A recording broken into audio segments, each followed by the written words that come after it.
নবমীতে না, দেবী পক্ষের আগমনের দিন হয় দশভুজার বিসর্জন। শুনতে অবাক লাগবে, কিন্তু ৩৬৭ বছর ধরে এই রীতি মেনে আসছে কর্মকার বাড়ি। দেবী পক্ষের আগমনের দিনই মায়ের বিসর্জন। আনুমানিক ৪০০ বছরের প্রথা। মহালয়াতেই দেবীর বিসর্জন। তারাপীঠ লাগোয়া খরুন গ্রামের রায় ও কর্মকার বাড়ির পুজোর। মহালয়া মানেই পিতৃপক্ষের অবসান, দেবী পক্ষের সূচনা। মহালয়া শুনেই পুজোর গন্ধ নিয়ে এদিন ভোরে ঘুম ভাঙে বাঙালির। সারা বছর মেয়ের মতো থাকেন মা। মহালয়াতেই মাতৃ বিসর্জন খরুন গ্রামে। ৩৬৭ বছর ধরে এমনই অন্য ধারার পুজো হয়ে আসছে এই দুই পরিবারের।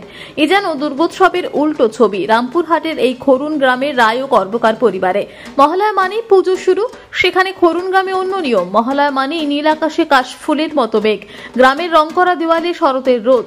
সেখানে বংশ পরম্পরায় খরুনের রায় ও কর্মকার বাড়িতে মহালয়ার দিন দেবীর বিসর্জন। সারা বছর দেবী দুর্গা থাকেন মায়ের বাড়িতে মেয়ের মতো, কিন্তু মহালয়ার দিনই সেই প্রতিমার নিরঞ্জন দিতেই হবে। সেই চিরাচরিত প্রথা মেনে হবে বিসর্জন। কার্যত একদিনের জন্য গোটা গ্রাম দুর্গাহীন থাকে। কর্মকার বাড়ির প্রবীণ ব্যক্তি সত্যপ্রসন্ন কর্মকার জানান, বংশ পরম্পরায় এই নিয়ম চলে আসছে। অমাবস্যায় মহালয়ার দিনে বাড়ির মেয়েকে নিরঞ্জন দিতে হয়।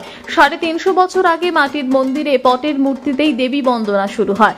সময় পরিবর্তনে এখন সেই মন্দির পাকা হয়েছে, তবে পুজোর নিয়মাবলী বিসর্জন সব একই। খরুন গ্রামে মহালয়ায় লোকমুখে শোনা যায়, একবার পুজোর সময় গ্রামের এক কুমারী মেয়ে মা দুর্গাকে সন্ধ্যা দেখাতে গিয়ে আর ফেরেনি। এরপর এলাকার মানুষেরা মা দুর্গার মুখে শাড়ির লাল পাড় দেখেন। তখন মনে করা হচ্ছিল স্বয়ং দেবী ওই কুমারীকে ভক্ষণ করেছেন। তখন থেকেই মাটির মূর্তি গড়া বন্ধ হয়েছে। শুরু হয় পটের তৈরি প্রতিমায় পুজো। আজও সেই প্রতিমা কোনো রকম মাটি থাকে না। এই দুই পটের প্রতিমায় আরো একটি বিশেষত্ব চোখে পড়ে। এখানে মা দুর্গার সঙ্গে আসেন তার দুই মেয়ে লক্ষ্মী ও সরস্বতী। মূর্তিতে থাকে না কার্তিক ও গণেশ।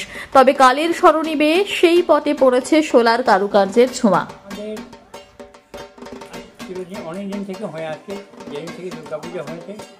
তবে আমাদের দশমীর দিন নবপত্রিকাটি বিসর্জন হয়, ঘট বিসর্জন হয়। আর যেটা পট, এই পটটা আমাদের মহালয়ার দিন বিকালের দিকে ওকে নিরঞ্জন করা হয়। আর প্রায় ৩১০ বছরের অধিক হবে। আর এই প্রথা আমাদের মাটি তখন শিল্পী পাওয়া যেত না, অনেক দিনের ব্যাপার। সেই জন্য পটের শিল্পী দিয়ে তৈরি করে আমাদের পুজো স্থাপন করেছিলেন মহাপুরুষরা। আজও সেই মধ্যে চলে আসছে, তবে এখন নতুন করে সর্বসব ইয়েতে একটা আমাদের মূর্তির মধ্যে তৈরি করা হয়।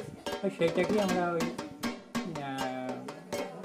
ইয়ের দিন, মহালয়ার দিন ওইটাকে বিসর্জন করি। আমার নাম আমার নাম সত্যপ্রসন্ন কর্মকার। আপনার বাড়ি?